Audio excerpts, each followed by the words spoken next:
Ɗerewol Bulus arandewol yaaki to Korontiyanko'en. O windani kawtal tokkuɓe Yeesu, ɓe o andi boɗɗum. Gariiri Koronti ndi gariiri ngondi haade maayo. Komiije mawɗe mawɗe to daroto. E gariiri ndin e ɗum waɗa cippal hakkunde leƴƴi e leƴƴi. E woodi suudu do'aare ndu allaaji Romanko'en nder gariiri ndin. Bulus yahi gariiri ndin ngam o wa'ajina. O waɗi hitaande go'o e sendere ngam o sumpotira e maɓɓe, e mo metana ɓe dow Yeesu. Yimɓe ɗuɗɓe pahmi ko o wi'ata, ɓe tokki Yeesu bo, e ɗon ɓe tiggi kawtal tokkuɓe Yeesu. A heɓay ɗum e ɗum winda nder deftere kuuɗe lilaaɓe suurawol 13. Gaɗa balɗe seɗɗa, o ƴaɓɓori ngondi gariiri. E mo ton sey o nani habaru ko waɗata nder kawtal tokkuɓe Yeesu. Ɗum welaayi. E woodi saɗɗumji ɗuuɗɗi ummoyɗi nder kawtal tokkuɓe Yeesu. Ngam non o windani ɓe. Ɗum sendi bindi ɗi geɓe jowi. E timmoode o jaɓɓitiɓe. E mo lilda ɓe hownaango. Gaɗa o notanake ɓe ƴamɗe jowi laatiiɗe saɗɗum gonɗum nder maɓɓe. Ngam maajum ɗerewol ngol e jange, ngol woodi hoore haala feere-feere jokkotirɗi, amma e woodi gootum kawtuɗum hoore haalaji ɗin. E ɗum meta dow saɗɗum gonɗum hakkunde maɓɓe.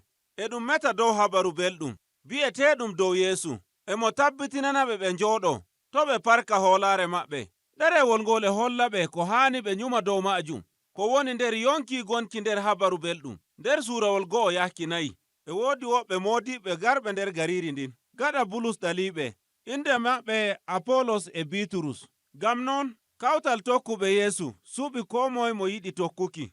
Ɓe moɓti les moodiɓɓe ɓe njiɗi, sey ɓe puɗɗi metugo haalallaaji hakkunde maɓɓe, e ɓe kolla feerotirol dow ɓe moodiɓɓe ɗiɗo. Bulus haɓaniɓe dow irigol feerotirol. O wi'ɓe ale sukaaku. Ɗum naam ko haani tawe nder kawtal tokkuɓe Yeesu. Kawtal tokkuɓe Yeesu e ɓe kawriti nder Yeesu. Kanko woni ardiiɗo, naa moodibbo. Moodiɓɓe ɓe ɗum maccuɓe Yeesu. Ko nde ɗum tawe neɗɗo ɓuri yiɗki o moodibbo ko on ɗaa'e. Amma ardiiɗo on fuu woni Yeesu. Feerotirki moodiɓɓe haanayi tawe hakkunde mooɗon, ngam Yeesu woni habaru belɗum. E mo ɗon, non maa ko o waɗi maano tabbitay.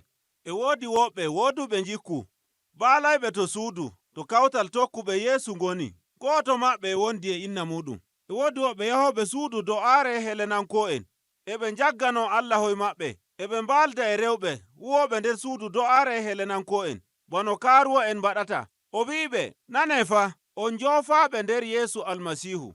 Moƴƴere Allah e wondi e mooɗon. Bulus fuɗɗiti wi'ikiɓe, ɗum haana onon gonduɓe e habaru belɗum, on so'o on kawta ko'e e gaɗoɓe kalluɗum. Nyume dow ko ngaɗoton. Nyumte ko Yeesu waɗi dow mooɗon. O maayi ngam hakkeji mooɗon. O sankiti bawɗe hakke gonɗum nder mooɗon. Gaɗayɗum on ngaɗa njeenu. Ngam non ko moye sey sura hoore muɗum, o tokka yidde e moƴƴere Yeesu Almasiihu. O siftorani ɓe Yeesu fano ummitiiɗo daga mayde. Ngam non ɓandu mooɗon e saawi Yeesu ummitiiɗo daga mayde. Nde ɓandu mooɗon rimɗinaama ngam Yeesu, jooni fa ɗo yeeso, sey kokkon ɓandu mooɗon ko haani ngam Yeesu. E nder suuraaji 13 yaaki 10, o meti dow haala nyamdu, naa ngam o holla wondu nyamdu ɓuri wondu no nyumoton, ko wondu nyamdu ndu a yiɗa, amma ko woni caɗɗum ɗo'o. Yimɓe Koronti'en e ɓe sendotiri dow nyamdu e kusel sakkanaangel gunkiiji, wato allaaji Helenanko'en. Ngam non ɗum waddi feerotirol hakkunde Yahudanko'en e yimɓe naa Yahudanko'en tokkuɓe Yeesu dow no ɓe koccirta ɗum. Bulus torake ɓe koora hakkiilo maɓɓe dow habaru belɗum. E mo wi'a, al ɗawtaare moɗon nde so'o dow Yeesu Jeymiraawo, naa dow Allahon. Ta tawi yimɓe sakkayɓe kusel allaaji maɓɓe, to e woodi woɓɓe sakiraaɓe maaɗa e ɓe ndaaruma, kamɓe ɓe tokkuɓe Yeesu, ɗum waɗayɓe kamɓe maa ɓe njaggano Allahon kon. Ngam non Bulus wi'i, taa nyaamu kusel ngel. Ɗowtaari maaɗa ngam to Yeesu woni, nden ngam yidde nde njiɗɗa sakiraaɓe maaɗa ɓuri no njiɗruɗaa hoore ma.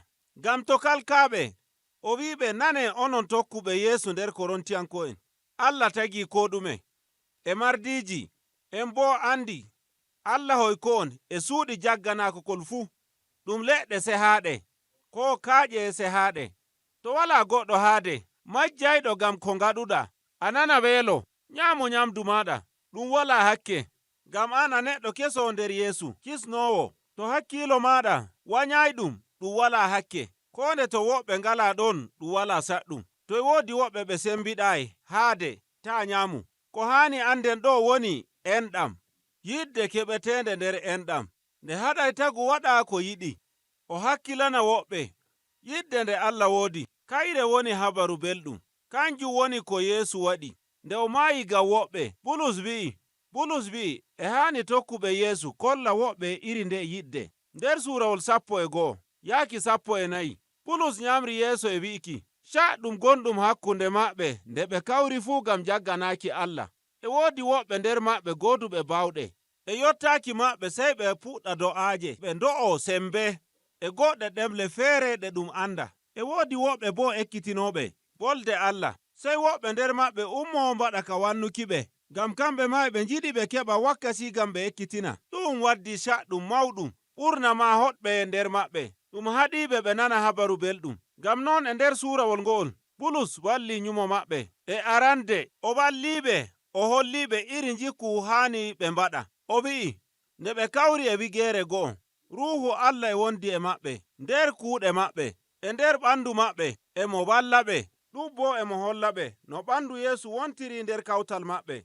O nyamri yeeso e lumtuki kuuɗe ɗe Ruuhu Ceniiɗo hokkata nder yimɓe Allah. A yi'ay ɗum nder suurawol go'o. Ɗum Bulus hokki ɗum teddungal. Kawtal tokkuɓe Yeesu ɓe njaɓa ɗum, ɓe tokka ɗum habaru belɗum, wato yidde Allah. Yidde ɓuri mangu nder suurawol ngol. Yidde haani ko moye tokkuɗo Yeesu holla nder kuuɗe maako, e nder no jooɗorto e woɓɓe.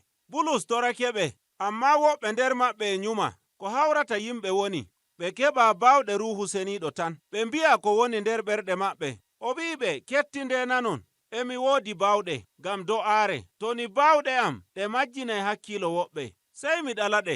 Emi yiɗi ɓe ɓuri no njirrumi hoore am. Kawtal tokkuɓe Yeesu haani ɓe tokka no haani. Ko moye ekkito no jaggaranto Allah, o nana bo ko Allah wi'atamo. Caɗɗum sakitiiɗum ɗum o meti dow mum, Yeesu ummitiiɗo daga mayde, e kammunde tokkuɓe Yeesu ngoodi. E woodi woɓɓe nder kawtal tokkuɓe Yeesu, e ɓe meta dow ummitaaki mayɓe, e ɓe mbi'a ɗum na ɗum saɗɗum nder tokkuɓe Yeesu. Bulus haɓaniɓe, o wi ɓe ummitaaki mayɓe ɗum fii mawɗum nder tokkuɓe Yeesu.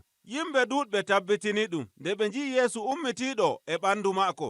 Yimɓe ɓen ɗon ɓe Romanko'en kallani. To Yeesu ummitaaki daga mayde maako maagayi. En fuu en kalki nder hakkeji meɗen e yiɗtaare meɗen, sey alen tokkuki Yeesu.